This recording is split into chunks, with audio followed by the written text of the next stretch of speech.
بسم اللہ الرحمن الرحیم۔ السلام علیکم پیارے پیارے ناظرین، آپ سب کیسے ہیں؟ امید کرتی ہوں کہ اللہ کے کرم سے خیریت سے ہوں گے۔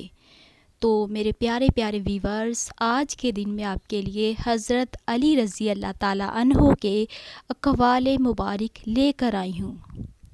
جس گھر میں عورت روتی ہے وہاں کون سا عذاب آتا ہے، جس گھر میں عورت روتی ہے وہاں رحمتوں کا نزول رک جاتا ہے۔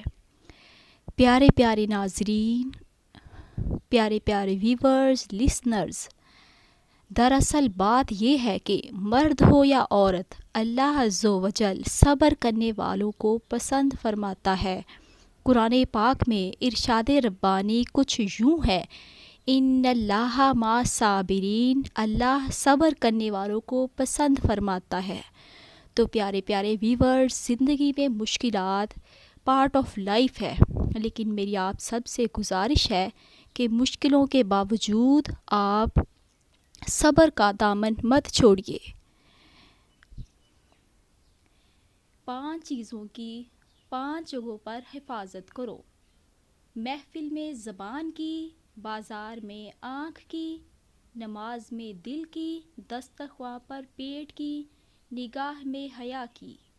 یعنی اللہ عز و جل نے ہر چیز میں رواداری کا حکم عطا فرمایا ہے، یعنی ہر چیز میں ایک لمٹ قرار دی ہے۔ تو جو انسان اپنی حد میں رہتا ہے، لمٹ اختیار کرتا ہے اور اللہ پاک کے حکم پہ فالو کرتا ہے، تو اس کی زندگی اللہ کے حکم سے جنت بن جاتی ہے، دنیا میں بھی اور آخرت میں بھی۔ تو پیارے پیارے ویورز، دیکھیں یہ ساری احادیث ہمارے ہی فائدے کے لیے ہے۔ آگے حضرت علی رضی اللہ تعالیٰ عنہ نے خوبصورت بات ایک اور جگہ فرمائی کہ دنیا کا سب سے خوبصورت پودا محبت کا ہوتا ہے، جو زمین میں نہیں دلوں میں اگتا ہے۔ معاف کرنا سب سے زیادہ اسے زیب دیتا ہے جو سزا دینے پر قادر ہو۔ سبحان اللہ! دیکھیں کہ اگر آپ اختیار بھی رکھتے ہیں سزا دینے کا، لیکن اس کے باوجود آپ معاف کر دینے کی صلاحیت رکھتے ہیں، رحم دلی والا دل رکھتے ہیں، تو اس سے خوبصورت دل اور کوئی نہیں۔ تو پیارے پیارے ویورز، آپ سب سے میں ریکویسٹ کرتی ہوں کہ کومنٹ باکس میں اپنی رائے کا اظہار ضرور کیجیے گا، اور آپ کے بہترین کومنٹ کا، حوصلہ افزائی کا دل سے بے حد شکریہ۔ اللہ حافظ۔